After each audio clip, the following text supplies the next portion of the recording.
many of them are immersed in social media. And we as adults, we allow it. We as adults, we allow it. And they're going to imitate what they think is cool. They're going to imitate what they think is cool. And we as parents, because of how annoying we might think our children are, what do? We just shove the technology in their face to let them be quiet, so we can get a peace of mind. And then they take these individuals as role models. And when we see them outside of the house, or maybe sometimes in the house, or maybe sometimes in the masjid, when we see how some of these individuals are, some of these kids, how do they talk and how do they walk? Just like those who they see on the internet. Just like those who they see on the internet. And Allah, He already told us about this. He said, وَالْعَصْرِ إِنَّ الْإِنسَانَ لَفِي خُسْرٍ إِلَّا الَّذِينَ آمَنُوا وَعَمِلُوا الصَّالِحَاتِ وَتَوَاصَوْا بِالْحَقِّ وَتَوَاصَوْا بِالصَّبْرِ. Verily, man is in loss. Everyone is in loss. All of us is in loss. Every single individual is in loss. The kids are lost. The parents are lost. The Muslims are lost. The non-Muslims are lost. The leaders are lost. Everyone that we can think of, they're in loss. Everyone. And then Allah gives us the istithna, the exception. إِلَّا الَّذِينَ آمَنُوا وَعَمِلُوا الصَّالِحَاتِ وَتَوَاصَوْا بِالْحَقِّ وَتَوَاصَوْا بِالصَّبْرِ. And before we go into the translation of what this means, these four characteristics were already cultivated into the best of people, because the best of people were who? They were the Muslims. And there's no one that can argue that. And not just any Muslims, those Muslims who did righteous good deeds. And righteous good deeds doesn't just mean pray. Righteous good deeds does not mean just fast, nor does it mean just give zakat, nor does it mean just to give sadaqah, nor does it mean to go hajj, because we hear a lot of stories of people going to hajj and they ruin their hajj by the way that they deal with each other, by the way that they talk to each other.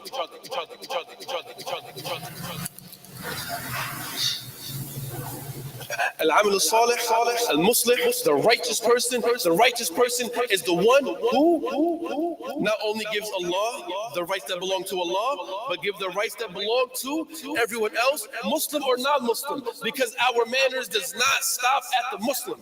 Just like Allah said, لا ينهاكم الله عن الذين لم يقاتلوكم في الدين ولم يخرجوكم من دياركم أن تبروا وتقسطوا إليهم إن الله يحب المقسطين.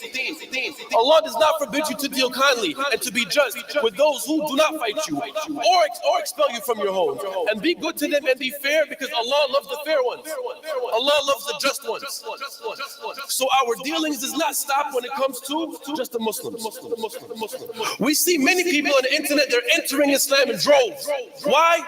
Because the best form of da'wah is action. The best form of da'wah is action. And how we deal with each other is the best way to bring people into Islam. But why are people right now coming into Islam? And I'm not trying to just highlight Gaza's character, but they see how the people in Gaza, they're attributing everything, their loss and their success to Allah subhanahu wa ta'ala, and they're coming into Islam because of that action. So that goes to show that action will bring people to Islam. You can have a million da'wah tables, we know a million of da'is, and they're giving da'wah all across the country, all across the world. But we haven't seen people coming into Islam in all walks of life the way that they're doing it right now, because they see it, the Islam that's going on, they see the Islam that they don't hear in Gaza. So what does that show us? That action is the best form of da'wah. And what can we do here is be good to people and be good to each other. And we have to instill that in the youth, because the way that these kids are nowadays is horrendous. And this has nothing to do with just the kids in the school. Our student body isn't even that great. I'm talking about globally. It is horrendous. It is horrendous. And alhamdulillah, we can do something about it. We can do something about it. Islam, what is Islam about? It is being a good human. It is being a good human. وهذا وصلي وسلم على نبينا محمد.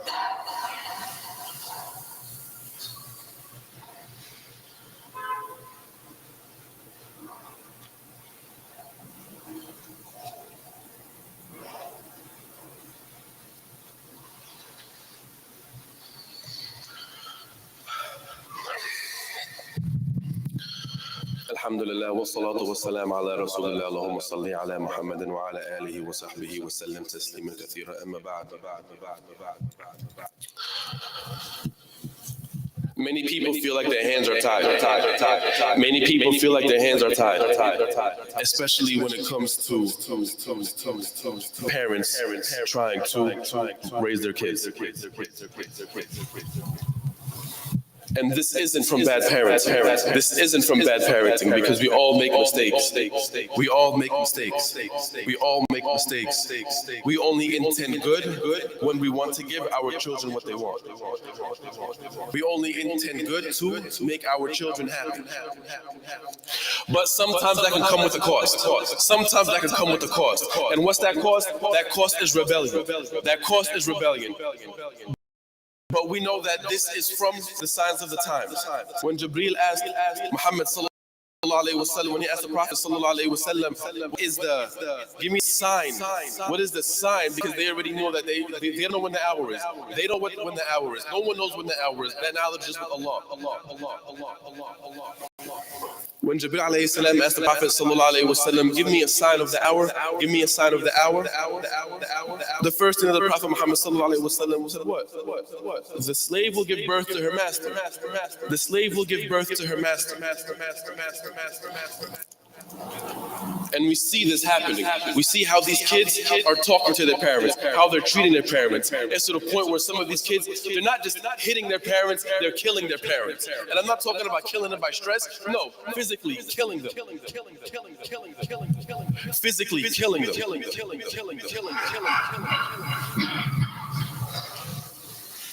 And this does not go with the teachings of the Prophet Muhammad sallallahu alaihi wasallam. This is not in line with what Allah speaks about in the Quran. And what's sad is many of us think that because of the wisdom that we have in life, we can raise our kids without having to apply the Quran and the Sunnah. And there is going to be no way to raise a proper offspring without applying the Quran and the Sunnah, without instilling the Quran and the Sunnah with them. Because the best of people that I know that come from the best families and alhamdulillah successful children, and when I say successful, I don't mean successful financially, the way that they deal with each other, the way that they deal with their parents, they were raised up upon Quran and Sunnah. And one thing that their parents were stern on, one thing that they almost in a way forbade them to be around was the media, social media, the phones. Why? Because when someone is using the phone, before the parents used to prevent the kids from always going out. Now with the phones, the kids are inside and outside at the same time. They're inside and outside at the same time. So the best households that I have seen with my own eyes, I have witnessed, came from families where the Quran and the Sunnah was applied, and they shunned them from the phone. And this isn't just a message. I don't want this khutbah to be about social media. This khutbah was supposed to be about characteristics and mannerisms and how we deal with each other. But we as a society will only emulate what we see. The eye cannot tell that this is just a person on YouTube or this is a person on Instagram. No, the eyes is a window to the soul. So whatever it sees is going to pick up that habit. Just like we know that the soul is a thief. It's going to pick up the habits of the ones around it. Whether it's a video or not. Whether it's a video or not. And we as a community should work together. We can't say, that's not my business, this is my business, and that is my business, that is his business, and that is her business, and that is their business. No. That we will never succeed like that. We can scream free Gaza all day, and we will never succeed like that. We will never succeed like that. It is upon us. It is upon us to work together, ya ikhwa. It is upon us to work together, ya ikhwa. and we are all brothers in Islam. And we know that brothers and sisterhood in Islam is tighter and more close than brothers and sisters when it comes to blood. Religion is thicker than blood. Like how they say blood is thicker than water, religion is thicker than blood. And we have to show it. And we have to show it. And that is the best form of da'wah. Being a good person, being good to a Muslim or a non-Muslim, because we could be good to a Muslim, and that might, a Muslim that doesn't pray, and that might bring that person closer to Islam. We might be good to a Muslim, a non-Muslim, period, and that might bring them to Islam. And we might be harsh to a Muslim that used to come pray, and that will shun them away from the masjid. They say, I'm not going to go there. Muhammad is there. And I remember when I was there yesterday, he was talking to me like this, or I don't want to go there. Ahmed is there, or whoever. It's just that the way that they talk to me, I don't like it. And we hear that. We hear that. We hear that all the time. I don't want to go to this masjid because of the way that the imam talks. I don't want to go to this masjid because of how stern the brothers are when it comes to, they're harsh when it comes to foot to foot, heel to heel, and shoulder to shoulder. They say these things. They say these things. And what's troubling is that they attribute, especially those who follow Dawat al-Salafiyya, they attribute us as being the harshest of individuals. They attribute us to being the harshest of individuals. And that is not what this da'wah calls to. That is not what this da'wah calls to. This da'wah calls to whatever Allah and His Messenger sallallahu alaihi wasallam called to, and they call to being the best human you can possibly be through your characteristics, not through your wealth, not through your money, through your characteristics, not through your intelligence, not through any of that, through your characteristics.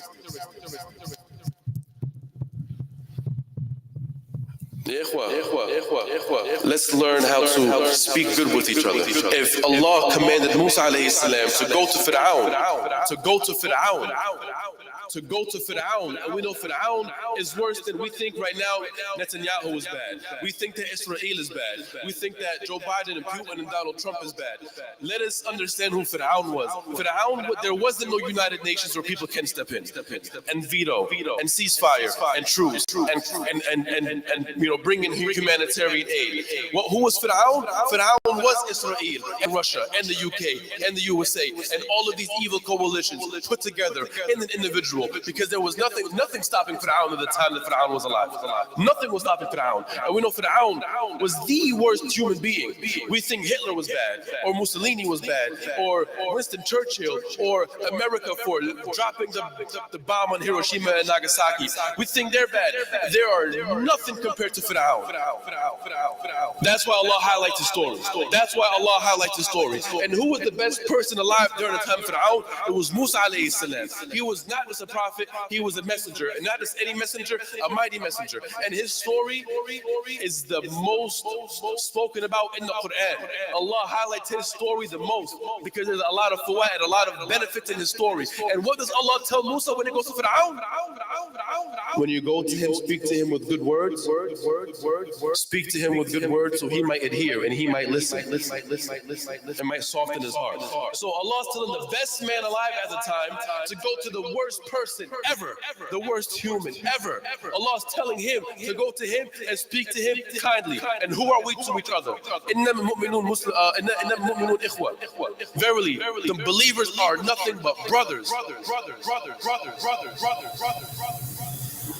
So who are we? Our relationship with each other. Who are we compared to the relationship that Musa had with Fir'aun? Who are we? Who are we? And it is sad to say that Musa treated Fir'aun, an enemy of Allah, one of the biggest enemies of Allah, better than some of us treat each other. And take heed to that. Take heed to that. I ask Allah to gather us in Yawm al-Qiyamah the same way He gathered us here today, and I ask Allah to forgive us our shortcomings and to pardon all our evil deeds and to accept all our good deeds. Wa aqim as-salah.